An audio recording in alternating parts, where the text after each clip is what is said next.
नमस्कार मित्रांनो, मी करण लोणकर. मित्रांनो, हिंदुस्थान कॉपर लिमिटेडमध्ये जागा निघालेल्या आहेत. याबद्दल आपण सविस्तर चर्चा करणारच आहोत. पण आधी ही कंपनी आहे तरी काय? याबद्दल थोडक्यात जाणून घेऊया. मित्रांनो, हिंदुस्थान कॉपर लिमिटेड HCL ही भारत सरकारच्या खाण मंत्रालयाच्या मालकीची सार्वजनिक क्षेत्रातील कंपनी आहे. ही कंपनी 9 नोव्हेंबर 1967 रोजी स्थापन झाली. देशातील एकमेव तांबे उत्पादक कंपनी आहे. तर मित्रांनो, याच कंपनीमध्ये जागा निघालेल्या आहेत. एकूण 4 पदांसाठी जागा आहेत आणि एकूण 103 जागांची भरती निघालेली आहे. यामध्ये काय शिक्षण लागेल, अनुभव किती लागेल, कोणकोणती कागदपत्रे लागतील, ही सर्व माहिती या व्हिडिओमध्ये दिलेली आहे. तर ही व्हिडिओ शेवटपर्यंत पहा. आमच्या चॅनलवर पहिल्यांदा आला असाल तर सबस्क्राईब करायला विसरू नका. त्याच्याबरोबर बेल आयकॉनचं बटन प्रेस करा. व्हिडिओच्या डिस्क्रिप्शन बॉक्समध्ये आमच्या ग्रुपच्या लिंक दिलेल्या आहेत, त्या तुम्ही जॉइन करून ठेवा. म्हणजे आमच्या अपडेटेड व्हिडिओ तुमच्यापर्यंत पोहोचत राहतील. तर चला मित्रांनो, व्हिडिओ सुरू करूया.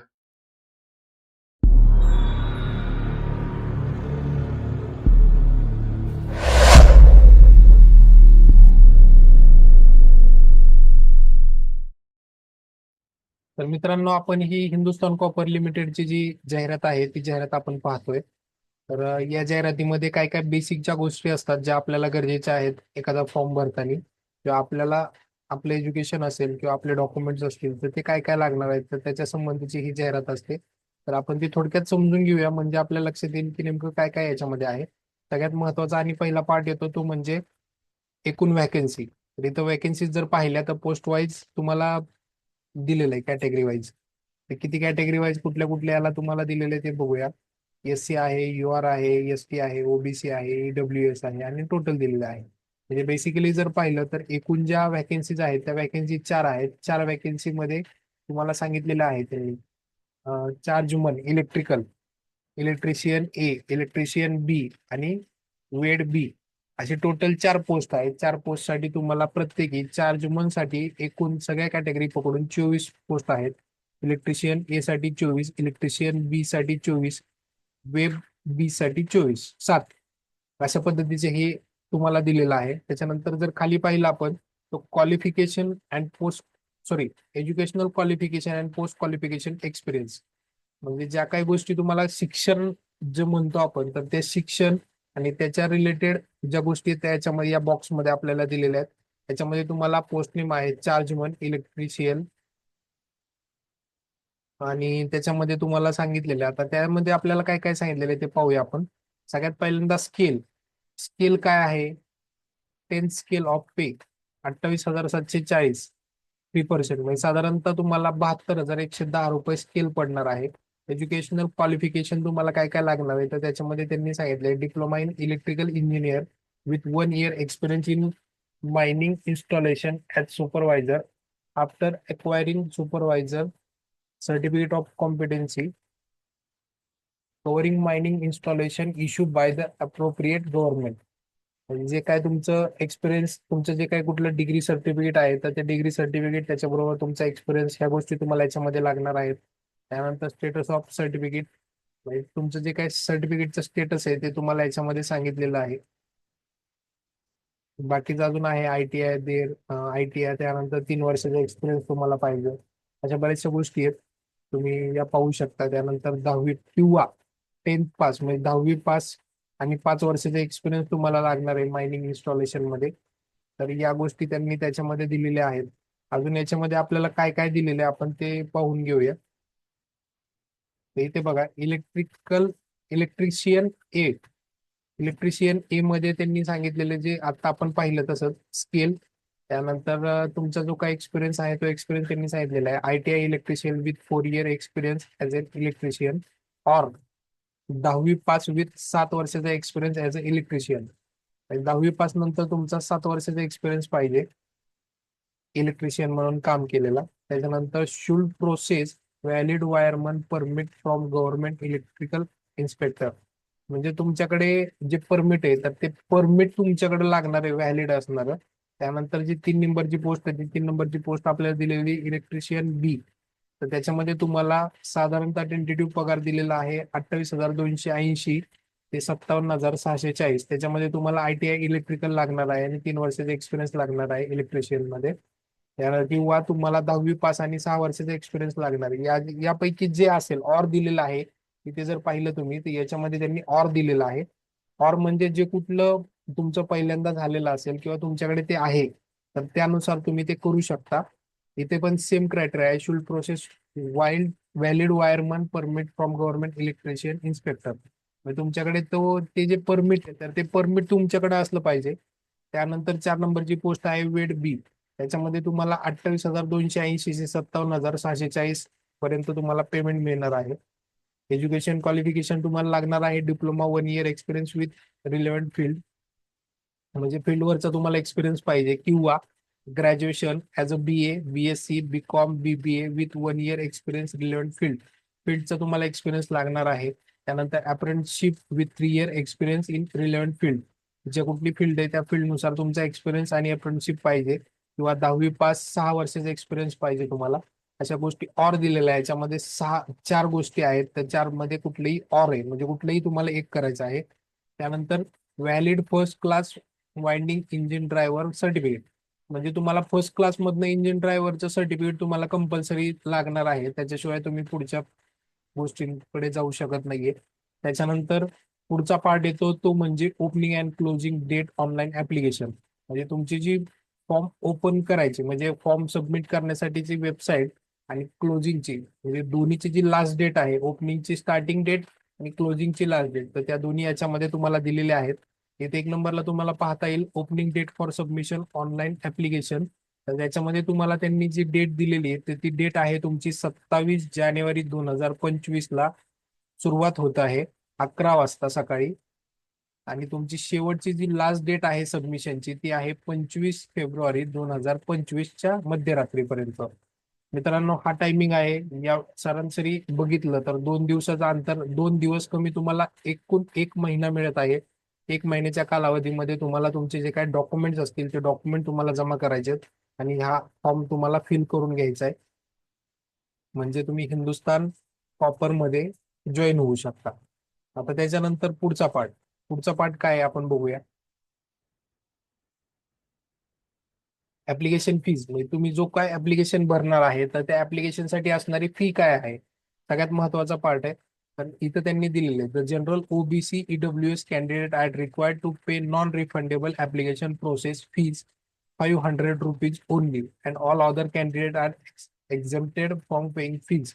म्हणजे काय की OBC, EWS आणि जनरल ह्या 3 कॅटेगरीचे जे स्टुडंट असणार आहेत तर त्या 3 कॅटेगरीच्या स्टुडंटसाठी तुम्हाला ₹500 फी भरावी लागणार आहे. The application process fee plus application bank charges shall be paid by applicant using the payment gateway NEFT online transfer through HCL website only. No other form of limited shall be accepted. म्हणजे काय आहे की याच्यामध्ये त्यांनी सांगितलेलं आहे की ₹500 तुमची जी फी आहे ही ₹500 फी ही आपल्या पोर्टलची आहे. त्याच्यानंतर त्याच्यावरती जी काय रक्कम लागेल तर ती वरची जी रक्कम असणार आहे ती वरची रक्कम जी आहे ती तुमची ऑनलाईन ट्रान्झॅक्शन मध्ये लागणारे चार्जेस असणार आहेत, त्याच्याशी आमचा कुठलाही संबंध नाही. त्यानंतर काय आहे सिलेक्शन प्रोसेस तर खूप महत्वाची आहे आपल्यासाठी. सिलेक्शन प्रोसेस मध्ये त्यांनी सांगितलेले आहे mode of selection consistent of number 1 return test, number 2 trade test and wiring ability test for the post. 1 ते 4 पोस्ट मध्ये जे ट्रेड आहेत, ट्रेड टेस्ट आहे, त्यानंतर वायरिंग ॲबिलिटी टेस्ट आहे, ह्या गोष्टी ज्या आहेत ह्या टेस्ट तुम्हाला करायच्या आहेत. The maximum marks for return test will be 100 marks and second level test 100 मार्काचा पेपर असणार आहे तुमचा. त्याच्यामध्ये बघा पोस्ट नेम आणि फर्स्ट लेवल टेस्ट दिलेली आहे. चारीच्या चारी पोस्टला तुम्हाला रिटर्न टेस्ट आहे पहिली, त्याच्यानंतर ट्रेड टेस्ट आणि वायरिंग ॲबिलिटी टेस्ट तुम्हाला द्यावी लागणार आहे. या दोन्ही गोष्टी तुम्हाला करायच्या आहेत. पहिल्यांदा रिटर्न आहे, त्यानंतर ट्रेड टेस्ट आहे. आता जो तुम्हाला 1 नंबरचं जे सांगितलेलं आहे त्यांनी रिटर्न टेस्ट, तर त्याच्यामध्ये तुम्हाला जनरल नॉलेज स्पेसिफिक इथे बघा subject knowledge on specific trade, जो कुठला तुमचा ट्रेड असणार आहे त्या ट्रेडवरती तुम्हाला 80 मार्काचे प्रश्न असतील आणि 20 मार्कांसाठी तुम्हाला GK असणार आहे जनरल नॉलेज. असे एकूण तुम्हाला 100 मार्काचा पेपर असणार आहे. त्यानंतर डॉक्युमेंट व्हेरिफिकेशन मध्ये त्यांनी काय दिले the candidate are required to produce original documents testimonial along with self-attested photocopy in support of age, qualification, experience, caste, no object certificate due issued by the present employee if working PSU CPSE, state PSUs, government organization, etc., for verification of their eligibility as per the notification prior to conducting written test.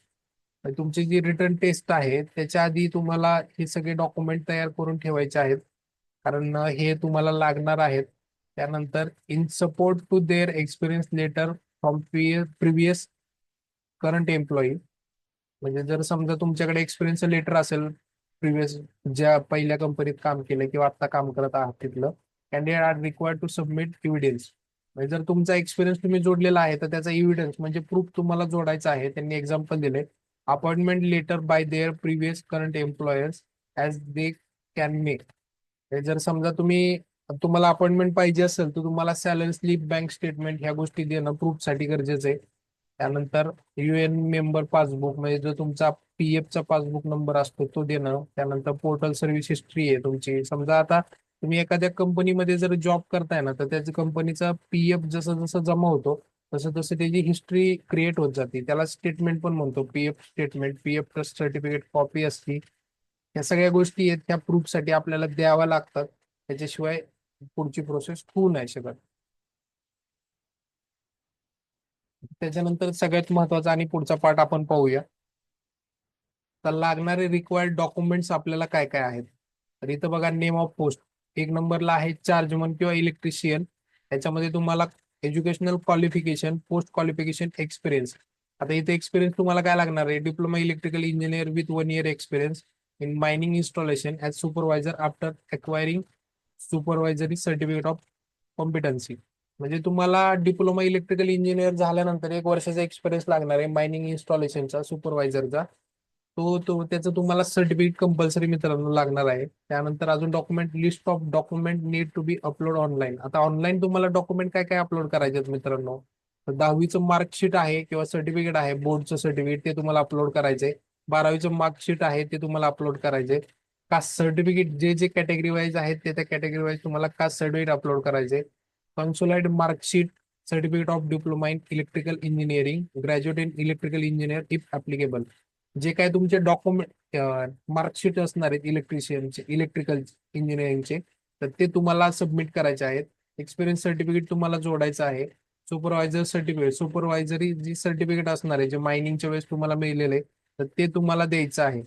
तर ह्या अशा पद्धतीच्या गोष्टी तुम्हाला याच्यामध्ये electrician जे जे post आहे त्यासाठी तुम्हाला द्यायचं आहे. त्यानंतर इलेक्ट्रिशियन ग्रेड ए, याच्यामध्ये तुम्हाला ITI with 4 year experience electrician हा जो आहे तो तुम्हाला द्यायचा आहे. सेम आता आपण जे वरती पाहिले ते 10वी 12वीचे मार्कशीट, सर्टिफिकेट्स वगैरे या सर्व गोष्टी द्यायच्या आहेत. त्यानंतर इलेक्ट्रिशियन बी, ह्याच्यामध्ये सुद्धा तुम्हाला ITI आणि 3 वर्षाचा एक्सपिरियन्सचं लेटर तुम्हाला द्यायचंय. बाकी जे आपण वरती पाहिले तेच डॉक्युमेंट्स याच्यामध्ये दिलेले आहेत. त्यानंतर वेड बी, याच्यामध्ये तुम्हाला diploma with 1 year experience in the relevant field, जी कुठली फील्ड आहे त्या फील्ड मधला तुम्हाला डिप्लोमा नंतरचा 1 वर्षाचा एक्सपिरियन्स, 10वी 12वीचे मार्कशीट आणि कास्ट कॅटेगरी वगैरे ह्या सर्व गोष्टी आहेत त्या तुम्हाला लागणार आहेत.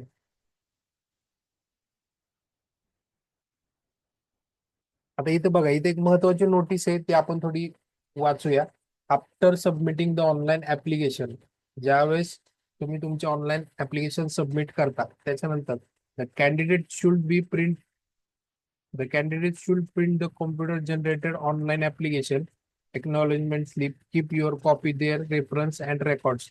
ज्यावेळेस तुम्ही तुमचे डॉक्युमेंट सबमिट करता, ऑनलाईन ऍप्लिकेशन सबमिट करता, त्याच्यानंतर कॉम्प्युटर जनरेटेड ऑनलाईन ऍप्लिकेशनचा फॉर्म आणि एक्नॉलेजमेंट स्लिप, ह्या दोन गोष्टी तुम्हाला मिळतात. त्या कॉपी तुम्ही तुमच्या रेकॉर्डमध्ये ठेवा, जेणेकरून भविष्यात जर समजा तुम्हाला काही गोष्टींची पडताळणी करायची असेल तर ते डॉक्युमेंट्स तुम्हाला कामी येतील, त्याच्यामधला एखादा नंबर तुम्हाला काम येईल.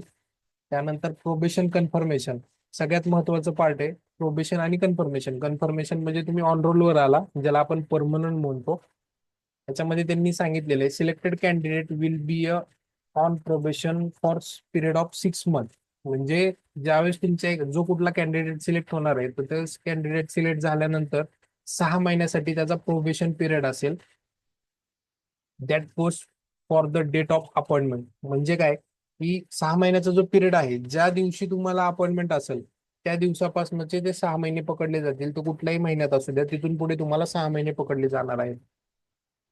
त्यानंतर आपल्याला दिलेले the selected candidate may be assign job function assignments related their area as per their requirement of company including shift operation. म्हणजे जो कुठला कॅन्डिडेटला असाइन करणार आहे, जे कुठलं काम आहे, जे कुठलं वर्किंग असाइनमेंट देणार आहेत, तर ते डिपेंड करतं कंपनीच्या ऑपरेशन शिफ्ट वरती. जर ज्या कुठल्या ठिकाणी तुम्हाला अपॉइंट केलं जाईल तर तिथं जो माणसाचा सप्लाय कमी असेल तिथं तुम्हाला अपॉइंट केलं जाईल आणि ते काम करणं तुम्हाला गरजेचं आहे. तुमच्या मनानुसार तुम्हाला पोस्ट मिळणार नाहीये, कंपनीच्या मनानुसार तुम्हाला पोस्ट मिळणार आहे. If the performance of selected candidate is not found satisfactory during probation, the period of probation may be extended for 3 months at a time, up to 2 times by the appointing authority. म्हणजे जर समजा एखादा candidate appoint केला, कामाला घेतला, पण त्याच्याकडनं satisfaction मिळत नाहीये, म्हणजे की तो पूर्णपणे प्रॉपर काम करतोय किंवा काम करण्याच्या कॅपेबल आहे असं जर वाटत नसेल, तर 6 महिन्यानंतर कंपनी पुन्हा एकदा त्याचे 3 महिन्याचा पिरियड प्रोबेशन पिरियड वाढवू शकते. म्हणजे 6 नंतर 7, 8, 9 महिन्यापर्यंत तुमचा प्रोबेशन पिरियड वाढवू शकतो. हे तुम्ही ध्यानात घ्या. त्याच्यानंतर if the performance of the selected candidate on extended probation period is not found to be satisfactory then his her service will be terminate. जर समजा 6 महिन्यानंतर तुम्हाला 3 महिन्याचा प्रोबेशन पिरियड वाढवून दिला आणि त्याच्यामध्ये सुद्धा तो तुमचं काम दिसत नसेल तर तुम्हाला कामावरून बाद करण्यात येईल. क्लिअरली त्यांनी मेन्शन केलेलं आहे. On successful completion probation selected candidate will be regularised in scale pay of mention and common C column number C para number 2. म्हणजे ज्यावेळेस तुमचा प्रोबेशन पिरियड कंप्लीट होईल तुम्हाला स्केल पे वरती घेतलं जाईल, ऑन रोल वरती घेतलं जाईल. Column number 2, column number C number of para 2, त्याच्यामध्ये जे काय त्यांचे प्रोबेशन पिरियड नंतरचे जे काय सॅलरी स्केल असेल त्या हिशोबाने तुम्हाला पेमेंट दिलं जाईल. Medical fitness. मेडिकल फिटनेस मध्ये दिलेले the final placement of candidate in the company will be subject to the selected candidate being found medically fit by company medical officer board of the post for which they have been selected. Where there is no company medical officer, medical examination will be conducted by an approved government hospital medical board. The decision of medical board constituted by the company will be final binding. म्हणजे ज्यावेळेस तुमचं medical fitness घेतलं जाणार आहे, medical जर समजा एखादा कॅन्डिडेटला select केलं तर त्याचं मेडिकल फिटनेस असणं गरजेचं आहे. कारण की उद्या भविष्यामध्ये त्या माणसाला आपल्या कामावरती घेतल्यानंतर तो माणूस फिट नाही असं नाही वाटलं पाहिजे किंवा सिलेक्शन प्रोसेस चुकलेली आहे असं कधी कंपनीला वाटलं नाही पाहिजे. त्यासाठी कंपनी मेडिकल फिटनेस सर्टिफिकेट घेणार आहे. मेडिकल फिटनेस सर्टिफिकेट एक तर तुम्हाला गव्हर्नमेंट हॉस्पिटल किंवा मेडिकल बोर्ड कडनं घ्यायचं आहे. कुठल्याही लोकल डॉक्टरकडचं मेडिकल फिटनेस सर्टिफिकेट चालणार नाहीये. त्यानंतर आपल्याला काही जनरल इन्स्ट्रक्शन त्यांनी दिलेले आहेत. जनरल इन्स्ट्रक्शन मध्ये बघूया आपण. Only Indian national of 18 year of age and above eligibility to apply. म्हणजे फक्त भारतीय नागरिकत्व असणाऱ्या माणसाला आणि 18 वयापेक्षा जास्त वय असणाऱ्या माणसाला, व्यक्तीलाच, स्त्री असो किंवा पुरुष असो, त्यांनाच फक्त हे ते जॉब करता येणार आहे किंवा तुम्ही अप्लाय करू शकता. The candidate are advise to submit the online recruitment application well in advance without waiting for the closing date. No manual paper application will be entertained. जे काय तुमचं डॉक्युमेंटेशन असणार आहे, जो कुठला फॉर्म तुम्ही फिल करताय तर तो फॉर्म पूर्णपणे ऑनलाईन पद्धती असणार आहे. कुठलाही ऑफलाईन पद्धतीने फॉर्म याच्यामध्ये नाहीये किंवा ती प्रोसेस नाहीये. त्यानंतर candidate working in government, semi government organisation, public sector, undertaking autonomous bodies should furnish no objection certificate at the time of verification of documents. समजा एखादा candidate the government, semi government मध्ये, एखाद्या ऑर्गनायझेशन मध्ये, एखाद्या public sector मध्ये जर काम करत असेल आणि त्याला जर आता त्याचं सिलेक्शन समजा हिंदुस्थान कॉपर मध्ये झालं आणि त्याला आता जॉब सोडायचा आहे किंवा त्यांनी जॉब सोडला आणि हिंदुस्थान कॉपर मध्ये जॉईन केलं, तर ज्यावेळेस त्याचं जॉईनिंग आहे, डॉक्युमेंट व्हेरिफिकेशन आहे, त्यावेळेस त्याला नो ऑब्जेक्शन सर्टिफिकेट, त्याला आपण एनओसी म्हणतो, तर ती तुम्हाला कंपल्सरी लागणार आहे. त्याच्याशिवाय कुठलीही कंपनी तुम्हाला हायर करणार नाही.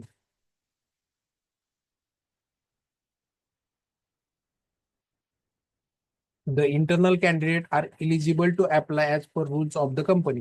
म्हणजे जर समजा एखाद्या कंपनी मधला ऑन रोलवर नसणारा एखादा जर कॅन्डिडेट असेल आणि त्याने अप्लाय केलं आणि जर त्याला वाटत असेल की बाबा मी कंपनीचा एम्प्लॉई आहे, जुना एम्प्लॉई आहे आणि माझ्यासाठी रूल्स वेगळे असतील, तर असं काही नाहीये. कंपनीचे जे रूल्स आहेत जे सर्वांसाठी आहेत तेच कंपनीचे रूल्स त्या एम्प्लॉईसाठी सुद्धा राहणार आहेत. The date of birth as well as the name of applicant will invariable be take from matriculation 10th class certificate issued by the recognized board. No other proof of date of birth and name shall be accepted. म्हणजे आपल्याकडे काय cases अशा आहेत की 10वीच्या marksheet वरती जे तुमचं date of birth आहे ती डेट ऑफ बर्थ आणि तुमची ऑफिशियल डेट ऑफ बर्थ याच्यामध्ये थोडासा फरक असतो. तर काही लोक काय करतात की गॅजेट वगैरे बनवून घेतात की माझी डेट ऑफ बर्थ ही नसून ही आहे. तर जी तुमची 10वीच्या बोर्ड सर्टिफिकेटवर डेट ऑफ बर्थ असणार आहे त्या पद्धतीचे डेट ऑफ बर्थ ऍक्सेप्ट केली जाणार आहे असं त्यांनी क्लिअर सांगितलेलं आहे. In case of variation in name, surname, name spelling mentioned in the application with that in the respective certificate pertaining of qualification, caste, etc., applicants shall be required to submit affidavit sworn in before first class judicial magistrate, appropriate authority to the effect along with respective document at the time of verification of document filling which the candidate shall be cancelled. म्हणजे काय आहे, जर व्हेरिफिकेशनच्या वेळेस तुमच्या नावात आडनावात वडिलांच्या नावात जर स्पेलिंग मिस्टेक असेल तर ती स्पेलिंग मिस्टेकचं जे काय आहे तर ते कास्ट सर्टिफिकेट आहे क्वालिफिकेशनचे डॉक्युमेंट्स आहेत याच्यावरती जर असेल तर तुमचं ज्युडिशियल मॅजिस्ट्रेट जे आहे त्याच्याकडनं तुम्हाला ऍफिडेव्हिट घ्यायचे की बाबा माझं असं असं पद्धतीचं नाव आहे की अशा अशा पद्धतीचं स्पेलिंग मिस्टेक आहे पण सदर नावाची व्यक्ती दोन्ही एकच आहे. अशा पद्धतीचं तुम्हाला एक डॉक्युमेंट लागणार आहे. त्याच्यानंतर पुढचं पाहूया आपण. Traveling allowance will not be paid to any candidate appearing for written test, document verification, trade test and written ability test. म्हणजे जर समजा तुम्ही एखाद्या एक्झाम तुम्ही त्या एक्झामला जाताय, रिटर्न टेस्ट आहे, डॉक्युमेंट व्हेरिफिकेशन आहे, ट्रेड टेस्ट आहे, रायटिंग ॲबिलिटी टेस्ट आहे, तर या टेस्टच्या वेळेस तुम्हाला कुठल्याही पद्धतीचा ट्रॅव्हलिंग अलाउन्स कंपनी प्रोव्हाइड करणार नाहीये. The prescribed educational qualification are mandatory in sense of the same of candidate shall become ineligible to be called document verification and return test. जे काय डॉक्युमेंट्स तुम्हाला वरती सांगितलेले आहेत तर ते डॉक्युमेंट कंपल्सरी आहेत. त्याच्यामध्ये कुठलाही बदल करून तुम्हाला डॉक्युमेंट्स दिलेले नाहीयेत तर ते डॉक्युमेंट्स ऍक्सेप्ट होणार नाहीयेत. तुम्ही ऑटोमॅटिकली त्यानंतर आपल्याला पुढचा पॉईंट दिलाय. During the recruitment process if any information provide by the candidate is found incorrect incomplete or is it not conformity with eligibility criteria as specific in the notification for the above post. If it is found that candidate has consulted, distorted any material information, his or her candidate will be cancelled at any stage during the recruitment process of even after selection. जर समजा तुम्ही जर याच्यामध्ये जर काही गोष्टी केल्या की ज्या चुकीच्या आहेत असं जर कंपनीला वाटलं तर कंपनी कधीही तुम्हाला कामावरून काढू शकते. म्हणजे ती सिलेक्शन प्रोसेस असेल किंवा तुम्ही प्रोबेशन पिरियड मध्ये असताल. त्यानंतर दिलेलं आपल्याला short listing of candidate for the post mention as para number 2 will be done on the basis of information provided by the candidate on online application. HCL will not be responsible for the veracity of the information provided by the candidate, as no physical document are called at the time of submission of application. Hence, the candidate will be held responsible in the case of information provided. जर समजा तुम्ही काही documents दिले आणि ते documents तुमचे व्यवस्थित नाही आले किंवा काही डॉक्युमेंट्स मध्ये प्रॉब्लेम असेल तर ते डॉक्युमेंट जर तुमचं नसेल तर तुमचं जे सिलेक्शन आहे ते तुमचं रिजेक्ट होऊ शकतं. हे अशा पद्धतीचं तुम्हाला दिलेलं आहे.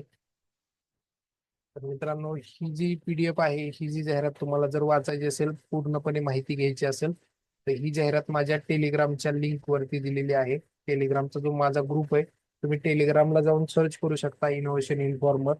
आपला जो युट्यूबच्या चॅनलला लोगो आहे तोच लोगो आपल्या टेलिग्रामच्या चॅनलला दिलेला आहे. त्याच्यामुळे तुम्ही इझिली सर्च करू शकता. तुम्ही तो जॉईन करून ठेवा आणि जॉईन केले की तुम्हाला डायरेक्ट ग्रुपमध्ये तुम्हाला आपली ही पीडीएफ मिळून जाईल. त्याच्याबरोबर चॅनलवर आमच्या पहिल्यांदा आला असाल पहिल्यांदा व्हिडिओ पाहिली असेल व्हिडिओ आवडली असेल माहितीपूर्ण वाटली असेल तर लाईक करायला विसरू नका. सबस्क्राईब करून ठेवा. जय हिंद जय महाराष्ट्र. धन्यवाद.